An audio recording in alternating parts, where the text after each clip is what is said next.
C'est Jean Marcet, 28 ans, qui obtient cette année le premier prix de thèse de la Fondation Rennes 1.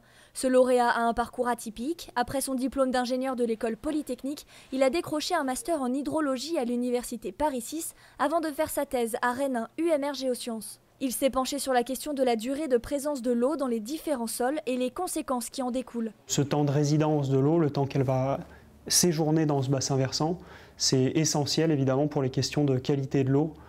Par exemple pour les problèmes de nitrate en Bretagne, puisque l'eau qu'on va mesurer, la qualité de l'eau qu'on va analyser en rivière, elle va être représentative des pratiques agricoles passées qui ont lieu il y a plusieurs dizaines d'années par exemple. Grâce à un travail d'équipe au sein de l'OSUR et notamment l'utilisation de la plateforme Rennes Condat, Jean Marcet a pu développer un modèle mathématique de prévision de qualité de l'eau selon les contraintes géologiques locales. Ça permet de tester différentes thématiques. Par exemple, est-ce que si on arrête d'épandre les nitrates proches des rivières, est-ce que ça va avoir plus d'impact que si on fait une diminution à peu près constante?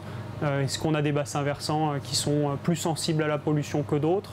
Et dans ce cas-là, est-ce qu'il ne faut peut-être pas accentuer nos efforts sur certains bassins versants au détriment d'autres qui ont plus d'avantages naturels pour, entre guillemets, contrecarrer les effets des fertilisants? Toutes ces questions-là, on peut les appliquer avec des modèles à base physique. Ainsi, ces modèles ont permis d'expliquer pourquoi les réductions de fertilisants azotés sur les territoires bretons ne se sont pas immédiatement traduites par une amélioration de la qualité de l'eau.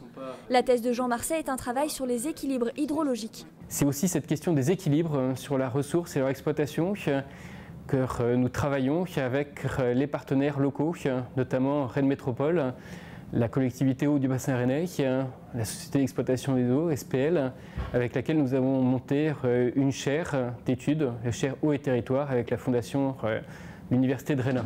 Jean Marcet voit dans ce premier prix de thèse la reconnaissance de l'utilité de son travail. Il est aujourd'hui post-doctorant à l'Institut physique du globe à Paris.